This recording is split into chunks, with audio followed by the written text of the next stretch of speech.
बिस्मिल्लाहिर्रहमानिर्रहीम, अस्सलाम वालेकुम। आज मैं आप सबके लिए ईद स्पेशल शीर ख़ुरमे की रेसिपी लेके आई हूँ। चलते हैं अपनी रेसिपी की तरफ। यहाँ पे हमने एक पैन लिया है, उसमें 2 बड़े खाने के चम्मच देसी घी इसमें ऐड करें हैं। देसी घी नहीं है तो आप इसको ऑयल में भी कर सकते हैं। कुछ यहाँ पे हमने ड्राई फ्रूट्स लिए हैं, जिसमें हमने किशमिश ली है और नारियल लिया है। नारियल को हमने थोड़ा सा ब्रिक ब्रिक कट कर लिया है और थोड़ी सी हमने खजूरें इसमें ऐड की हैं। आधे मिनट के लिए आप इन ड्राई फ्रूट्स को भून लें देसी घी में, उसके बाद आप इसको प्लेट में निकाल लें। अब जो नेक्स्ट स्टेप है वो बहुत इम्पोर्टेंट है।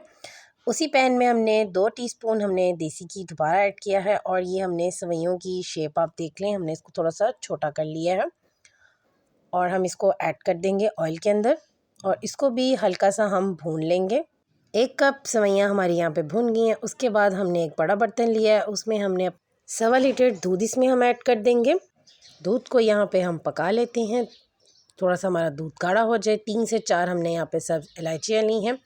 1/2 कप यहाँ पे हमने चीनी इसमें ऐड कर दी है, मिक्स कर लेंगे। अगर अभी तक आपने हमारे चैनल को सब्सक्राइब नहीं किया तो हमारे चैनल को सब्सक्राइब करें और बेल आइकन को भी ज़रूर प्रेस करिएगा, ताकि हमारे हर आने वाली न्यू वीडियो का नोटिफिकेशन आपको बआसानी मिल सके। 10 से 15 मिनट तक हमने इसकी पकाई करनी है। दूध जब गाढ़ा हो जाए तो आप इसमें अपने ये सारे ड्राई नट्स ऐड कर लें, मिक्स कर लेंगे। और यहाँ पे माशाल्लाह से हमारा जो शीर ख़ुरमा है ये रेडी हो गया। एक प्यारा सा बोल लेंगे सर्विंग के लिए। वीडियो अच्छी लग रही है तो वीडियो को लाइक कर दें और एक प्यारा सा कमेंट करके भी बताएं कि आपको हमारी आज की ये ईद स्पेशल शीर ख़ुरमे की रेसिपी कैसी लगी। आप शीर ख़ुरमे में अपनी पसंद के कोई से भी ड्राई नट्स यूज़ कर सकते हैं।